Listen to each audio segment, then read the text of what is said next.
Blue, blibbity blobbity blue. Okay, you know what? Michael, this isn't working. You're gonna need to do the recliner thing.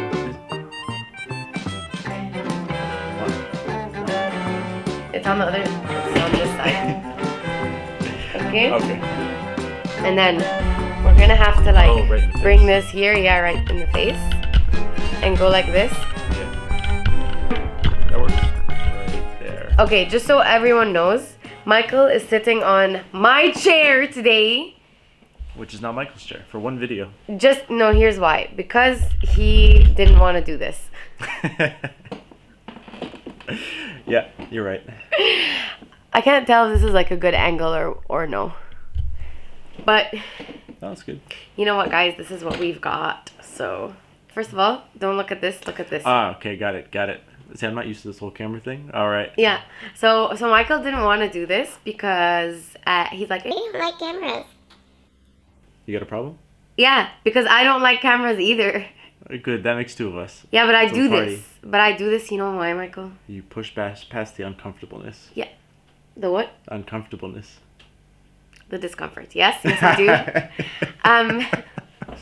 And not just that, I push past the uncomfortableness. Why? There, you have to have a why. Yeah. It's because we believe in what we're doing. Yeah. Which is why I love that you do this. Thanks, cutie.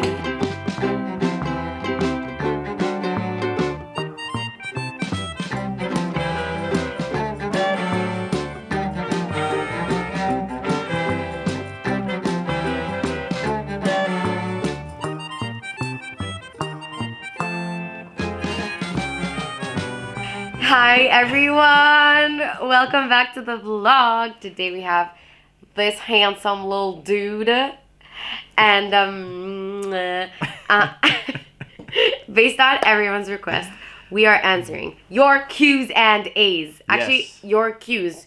We will be giving your Q's some A's. Before we even get started, I feel like we need to ask you a bunch of questions. No one knows you because you're this new guy. Yeah, No one even knew you existed before our last video. that's true.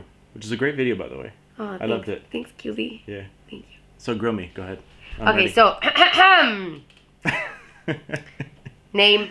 Michael Mitrakis. Where are you from, Michael? I'm from Pittsburgh, Pennsylvania, in the United States of America, and I'm from culturally Greece, not from culturally. I am culturally Greek, and that's all. So he's Greek American. Exactly. Thank you. What'd you do, Mr. Michael? I own an SEO agency, and we do search engine optimization. So we work with small, medium, large-sized companies to help them grow their business. Thank you. And he creates websites. Did you already say that? We make websites, we do advertising, we do branding, lots of different things. How old are you? I'm 34 years old. Not too old. Exactly. He's 34 years old. I'm 32. So, You're young. I wish I was 32. okay. I feel like that's all, like, that's an introduction, right? It's good enough for me. Are you excited? No. Not at all. Why? No, this is fun. So you guys sent a lot of questions, but a lot of you sent multiple questions, and almost all of you wanted to know how we met. I like this one first. I just want to say this one. Please take good care of our beautiful bee. She is so beautiful. You're taking really good care of me. So thank you for saying that. Yeah, that's a sweet comment. Yeah, so how did we guys meet? So, January 2023, as many of you, if not all of you, know, I was divorced, right? I got divorced, and then it took a long time for me to, like, really finally feel better and get to a place where I'm healed and I'm actually okay and all that stuff. Like, not just on the surface, but, like, actually doing well. And so finally in 2023, I finally got there, right? My friend comes back from New York and says, Booba, why don't you download dating apps? They're a good way to, like, you know, remind yourself how to talk to people, meet different people, have conversations, because you've been out of the game, like the dating game, for a while. And I was like, heck no, this is not my personality at all. Anyway, he keeps like pushing, and I was like, okay, you know what? What's the harm? So I download an app, and I talk to people, and I go on a few dates, and I would like to think I have some good friends still that are still my friends from this app. But I was like, yeah, great. Like, so now I'm back to dating, back to like talking to guys, whatever. But never in my wildest dreams did I imagine doing this and then finding someone that could actually, you know, you know. And so anyway, I forget about this app, and then I remember it again by like March, okay? And I see this guy. And so I swipe right. And so now he sees me. And he swipes right. Which means now he gets 24 hours to respond to me after once I've like sent him a message. And so I sent him a message. I was like, hi Mike, how are you? And the 24 hours go by and he doesn't respond. Ouch. So at this time, it was I guess it was on purpose technically. Anyway, so this time I was in Mexico. So I was traveling from Mexico to Egypt for the first time. And I was supposed to stop in Cairo for, I thought it was going to be a couple days, and it ended up only being for just one night. And so I was obviously in Mexico at this point, and I remember seeing Buba, and I was like, this is a person I definitely want to talk to. And then I was like, I'm only there for a day, what's the point? So I didn't. Yeah. What a mess up. He didn't. Okay. And so the thing expired. I didn't see him again. I moved on. Like, I had no attachments. But the thing I will say is that as soon as I saw his picture, something super strange happened, which is where I literally looked at him and I was like, I know this guy. Like, I know him. I know that I don't technically know him, but I looked at the picture and I'm like, I got this like really weird feeling in my chest that like, I know this guy. So anyway, I was a little bummed out that like he didn't respond to my message, but I wasn't attached. And so I deleted the app. I was like, this is so stupid anyway, whatever. A couple of weeks later, I went to Dahab in Sinai with my friends, another group of friends. And while we were having dinner one night, one of them was like, Buba, have you ever thought of downloading dating apps? We know so many couples who met their partners and are now very happily married, some of them with children, who met on dating apps. And I was like, what is it with you people? No, this is not. And the reason why I was so against it in the beginning was because I love stories. I love stories. Like, I'm a writer, I read fiction, I studied literature. The story is important. And so for me to like meet someone in this like completely like, oh wait, what kind of story is that? You know what I mean? And so I was like, no, I don't want to meet anyone this way, whatever. And then they were like, Buba, just trust us. Just give it 2 weeks. So I'm like, okay. I downloaded another app. And I was like, I'll give this app 2 weeks.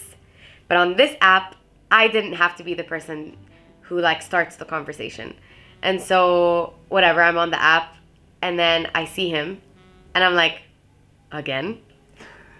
Because you know how like these apps, they pick up on, like they will only recommend the people who are within your radius, like in your area.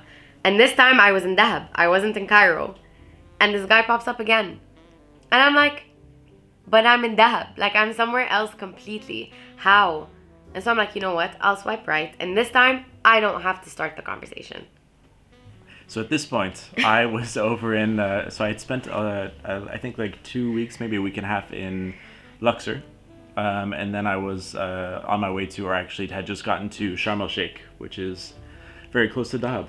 And so I was just hanging there for maybe 4 or 5 days, something like that. And then I was going to go to Cairo for 2 days, head to Alexandria, and then leave the country. Yeah. And probably never return. Exactly.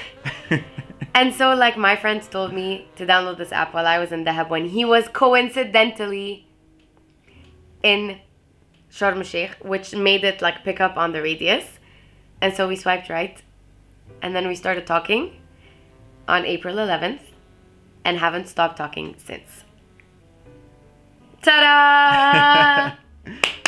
So that's how we met. And although it was on an app, I feel like it's still a good story. Yeah, I mean, now I'm like so proud of the fact that this is our story. Yeah. Like, I love it. Because what are the odds that we would have, like, first of all, that I would have downloaded any of these apps? Seriously, it's not my personality at all. But then also, like, 2 separate occasions, different people told me to download the app, which also is so weird. Yeah. And then at both times, you happen to be, like, Exactly. you know, in the same area. And, like, no, it's crazy. And then the first time I met him, it was supposed to be, I thought maximum it's going to be, like, an hour. Yeah, just meet up and chat for a little bit and see how it goes. Yeah, like, if it goes well, I envisioned, like, 2 hours. Yeah. Yeah, I ended up talking for 7 hours straight. And I had to go to my aunt's because it was Easter Eve. And he had to go to church because it was Easter Eve. And we both look at the clock and we're like, 7 hours have gone by. We need to, like, leave. Like, we need to go. And so he said bye. And then he was supposed to leave the country the day after. And so, khalas, I wasn't going to see him again. But then, and that was Easter. So I was over at family's house having dinner or lunch or whatever. And then he messages me and he's like, I have 45 minutes before I need to start heading towards the airport. Would you like to meet? And I was like, yeah, I would like to. And so we met for 45 minutes.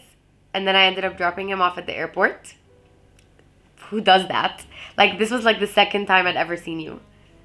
It was a little weird. Yeah. And then she tried to make me miss my flight. Missed three No. 3 turns, and I showed up. I think it was like, honestly, like 28 minutes before the flight was supposed to take off. And they were like, no, we're not taking your bag. And luckily I basically forced them to. Yeah. I did not it. try to make him miss his flight. Sure, I just... sure. I was so nervous. I was like forgetting where to turn and what to do and stuff. He's cute. Okay. Let's get to some questions. Yeah, let's get to some questions. Okay. How to know that this is the guy? Okay, do you want to go first? No, go first. Okay. So clearly I'm not the best person to ask this question to. Given my track record. But no, I think because of all the experience that I had with like things going bad and then with this actually being good, the different thing here that made me know that you are the guy. First of all, I don't believe in the concept of like the one. Yeah, agreed. The one is a very scary concept because like what if you take someone else's one? Then what? Then like you've ruined the whole system, and then like you know what I mean? You started off like a chain of like ruining everyone else's lives. Everyone else is one. Yeah. Like literally. No, so I don't believe that. I believe that like you do have people who you are more likely to be compatible with based on like your upbringings, culture, a bunch of things like that. But like, how do I know if this is like a person I am willing to take a next step with? I mean, I will say, I gave him such a hard time, like, okay, so the beginning was nice, but then I gave him such a hard time before I was willing to accept that we're now dating.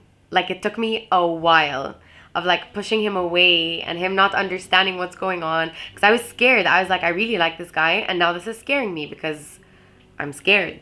You know, but what kept me like coming back, even though I was scared and I was unsure and stuff, I think you get this like, there's a calm. I think culture keeps saying like the butterflies, the excitement. To me, the butterflies are more like anxiety, and with you, I had a calm. Like, I would see you, or we would talk, or we would, like, FaceTime or whatever, because we did long distance for 6 months. And I would just feel like I'm at peace. I'm calm. Obviously, there's so many more things, but, like, this, I guess, in a short answer, would be it. I think that's a good one. Maybe the way I think about it is, there's, like you said, there's definitely many different ways of thinking about it. But maybe the one key one that came to mind first is that, as you're spending time with the person and you're making sure you have the major value overlaps, so as long as you have those major values, and then I think you're looking out maybe for certain red flags. As we're a little more experienced, you know what to look out for. But you look for, certain red flags, and if you have the value overlap, if you're not seeing any big ones, and then it's more of I think just a fit and a feel. And then I think once you have that feel, it's a decision. Because it's not something like, you get into a relationship and it's going to, there are going to be hard times, definitely. And when you have those hard times, you have to make the decision. You have to make the decision of, I'm with this person, this is my person, and no matter what, this is what we're doing. Yeah. Obviously, there's caveats there, I will say. Yeah. But no, with the precursor that the main things are there and there are no red flags. Mm-hmm. Not like, oh, there's one red flag. No. I'm not okay with a single red flag. There could be, which isn't to say it's going to be perfect. Like, there could be, this is like less than ideal, Mm-hmm. Like, I have things about Michael that they drive me crazy. Huh? And vice versa. Okay? But there's a difference between saying, oh, this thing drives me crazy, or whatever, and between it being a red flag. I feel like in previous relationships, I saw red flags, and as Liz Gilbert would say, I used to see red flags and I would think it's a parade in my honor. That was literally me. Where I would see red flags and I'd be like, no big deal, whatever. But no, definitely there should be no red flags. You should be completely aligned on all the important things and know that there are imperfections because you're both people. Yeah. And we're always going to have things to work on. Yeah. I also think there, when we're younger and maybe a little more inexperienced, we oftentimes will see those red flags and then we'll be like, it's, there's these other nice things that are great about this person. It's okay. And then the red flags will always come back. Yeah. Or I see this red flag, but I will change that person. Oh, sure. That's a big one. That was my specialty. That's a big one. Yeah. I used to be like, I see this red flag. Mission challenge accepted. I shall work on changing this person's red flag. And then it doesn't work out. The red flag wrapped around my head and then it suffocated me and I couldn't breathe.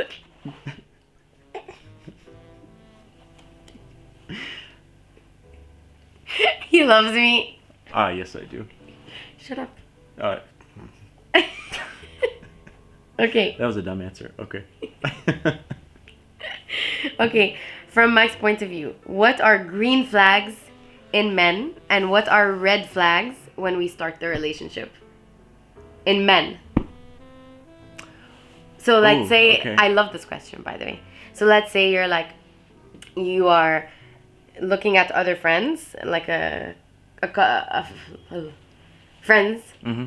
who are in a relationship, and you look at this guy and you're like, yeah, this is gonna make a good partner.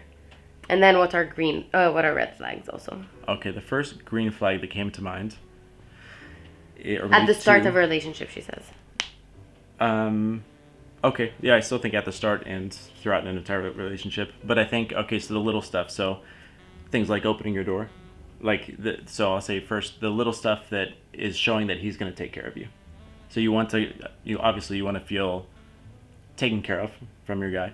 And when he does little things like opening your door, maybe it's pulling the seat out before you sit down, paying for you, things like that show they're just little things. And I think if you have, this is not always going to be the case, but if you have the little things, it's going to have hopefully an overarching theme of everything else he's going to take care of you.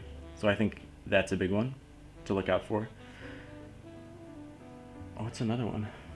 But on that, because from my own experience, I have dated people before.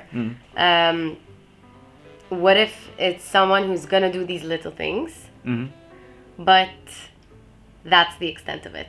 Like that person has been taught, to be a gentleman, you have to open the door. To be a gentleman, you have to pay for your girlfriend's like dinner or whatever. And because from my experience, not all the guys think of these little things as reflections of bigger things. So you do those things because to you they're like ways by which you're reassuring me that I take care of you. But I've also seen guys who do those little things from the perspective of like, yeah, I'm gonna do those things to wow her, to get her like hooked. But I have no intention. Like I don't even know I don't think people, not everyone, has the intention to not take care of someone, but like they might not necessarily know Sure. what it actually means to take care of someone, Okay. So I guess in that case, though, you have to, like, you can still be one data point of, like, this could be a good thing. And this is, like, a hint maybe of a green flag. But if the other, as you're starting to date and get to know the person, if those other overarching things are not the case, and then you're like, oh, like, this obviously wasn't an actual telltale sign of this bigger thing that I needed. Yeah. So maybe I think it's rather just, like, gathering little data points to create some type of possible conclusion. Yeah. What are other like green flags that you think? I think another one that came to mind was, I mean, honesty is obviously a huge one. And so it's probably a little hard to tell, but being able to, I don't know, feel like the person is trustworthy. Like he's not hiding something, right? He's not going around behind your back to, I don't know, whatever it could be, do something or be a certain way, or maybe he's, I don't know, seeing other women or things like that, where he's not being trustworthy. So I feel like, it's hard to actually pinpoint that though, isn't it? Yeah, but I feel like that's a good point because like it's a feeling you get. Like okay, to rephrase, a green flag for you would be getting the feeling that this guy is trustworthy. Yeah, and I think I don't know, the way that person communicates, in my opinion, is gonna be it's gonna have a telltale sign of if he's hiding something or not. And if you have a feeling that he's not being trustworthy or he's hiding something, and then I think you just have to confront him. Yeah. And at that point, it's, I don't know, in my opinion, it's probably straightforward in most cases. Yes. Okay. Any other green flags? Am I missing any? I don't know. You're the guy. The question was directed at you. If I think of any as we go, then I'll circle back. Okay. All right. How did you guys meet? How did you guys meet? How did you guys meet? There were a couple of those, huh? Okay. When did the spark happen and you started having feelings for each other? Okay. So for me, the spark happened the second I saw him. We have the same response. Yeah, it's not like love at first sight, but literally as soon as I saw him, like I saw him at a distance, and I looked at him and like he smiled, and I'm like, it feels like I'm home. I'm not even joking. Like it was like a warm inner hug just looking at him. I don't want to sound cheesy, but it's true. Oh, the very first seconds around the gate. Completely. Yeah, literally. But then I pushed him away, to be very honest, because I felt the spark. And the spark scared me. And I was like, I don't want it. I'm finally happy by myself, finally happy being single and being healed and being great. Like, I'm finally happy. And so I pushed him away, and we had a wedding in Guna, me and my sister and my sister's fiancé. And a bunch of our friends, Yani. And then I like hardly talked to him. He would text me and try to call me and stuff, and I was always like, nah. And I was like, no, I don't want him. And I pushed him away so hard. And then as soon as I came back from that trip, I was like, I think I meant to like FaceTime you to see one more time, like to see. And the second he said hello and he got on the other side of FaceTime, I was like, what am I doing? I can't push this guy away. Like, no matter how hard I try, I can't. خلاص, it's done. So that was when the spark was like officially cemented. But I would say the spark started in the beginning. Completely. And then I'll add on to that so I was living in Bali at that time. So I was traveling from Mexico to Egypt and then going back to Bali where I was living the previous year. And we would stay on video, at least 10 hours a day. Like, I'm in Bali, which I had been there for a long time, so I'd gotten used to it and all that stuff. And I would still stay inside, and we would stay on video for 10 hours a day. And his friends would go out, and he wouldn't go out with them. He would, like, stay so we could be on video. And, like, we're on video, like, he's working, I'm working. But we're there. Yeah. Isn't that so insane? Yeah, it is. That's so crazy. So that was another part that really was just like, I'm going to go back to Egypt and see how it goes. Yeah.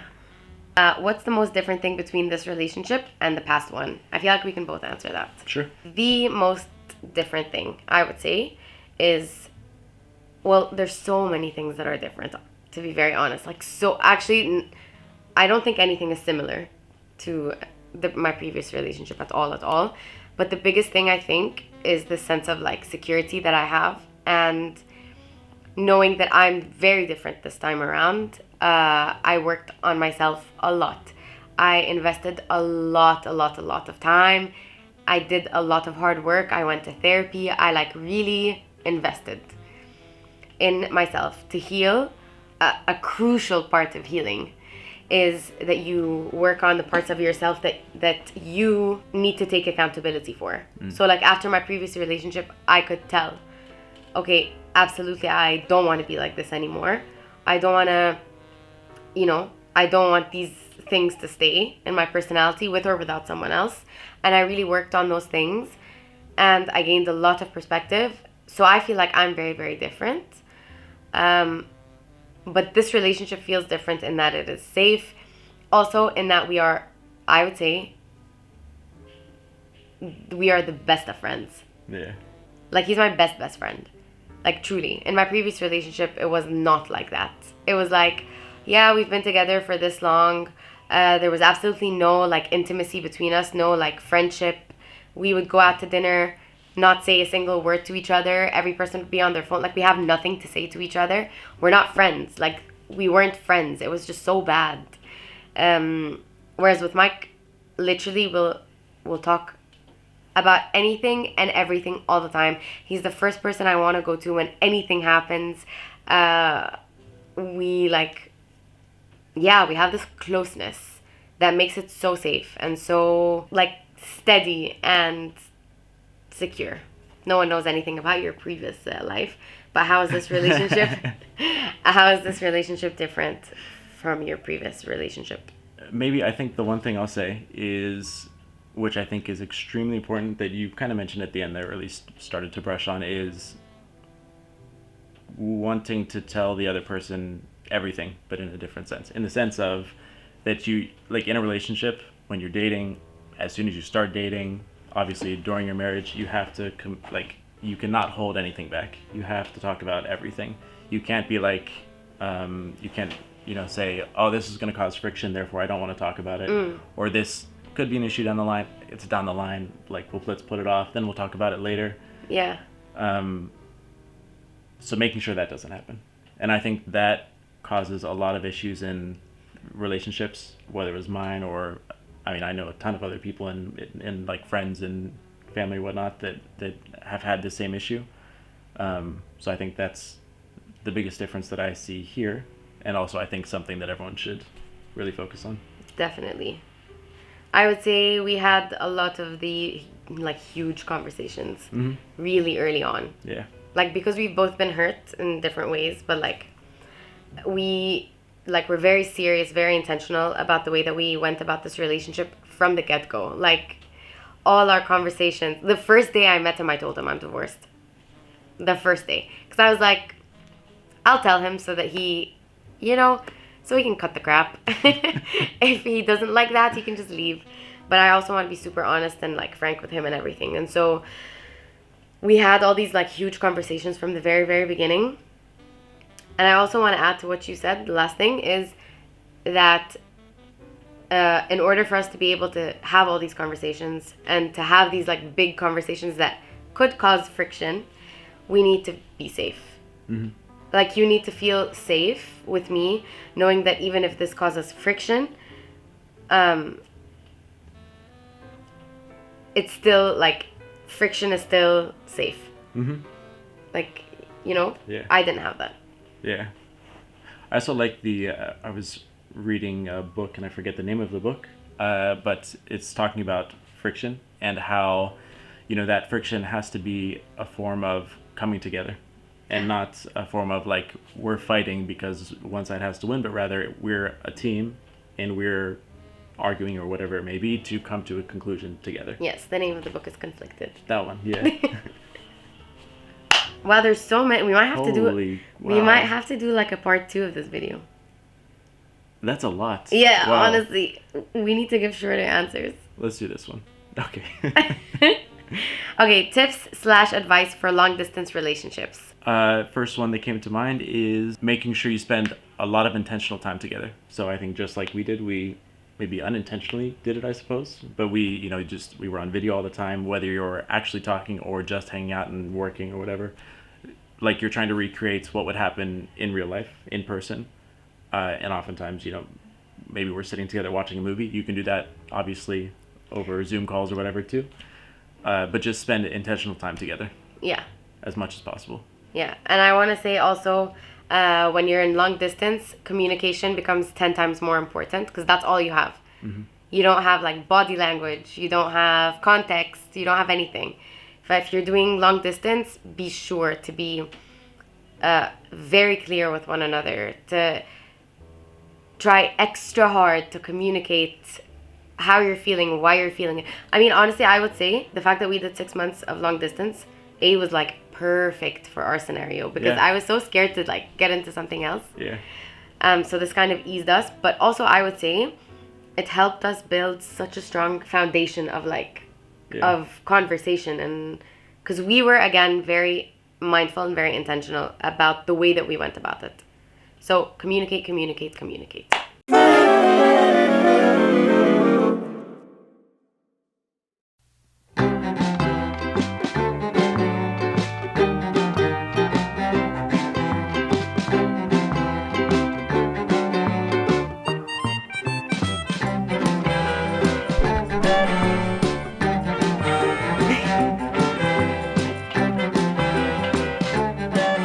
The microphone wasn't on.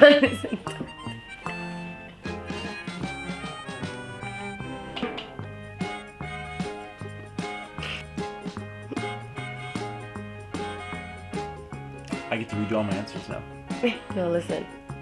I'm gonna close this video here and then we're gonna do a part 2. Okay. Okay? Good. Hey, nice shot. I think we did great. I technical difficulties. Exactly. I can't deal with them. It's been a long day. Bye for now. Okay, guys. So this has been the most technically difficult video I think I've ever had to make. No, that's not true. I have had pretty bad bumps before, but like the technical difficulties today were insane. We literally just like answered so many questions and the camera, the microphone was off.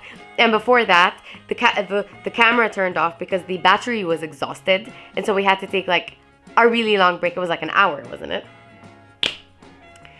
So, we have both decided that this will be part 1 of the Q&A, and we will come at you with part 2 really, really, really soon. We promise. We promise. And hopefully there will be less technical difficulties next time, and we'll be able to do it really smoothly and answer the rest of your questions because you guys asked really, really great questions. So anyway, thank you so much for watching. Thank you for being here. Bye. Great to meet you guys. Say hi if you see me in person. Okay, bye. Bye. Okay, so we are gonna see you next time. Please be sure to hit the subscribe button and maybe hit the notification bell thing so that you're notified when we come out with part 2. and so that you can stay up to date on all of the content, you know? Okay, love ya. Bye bye.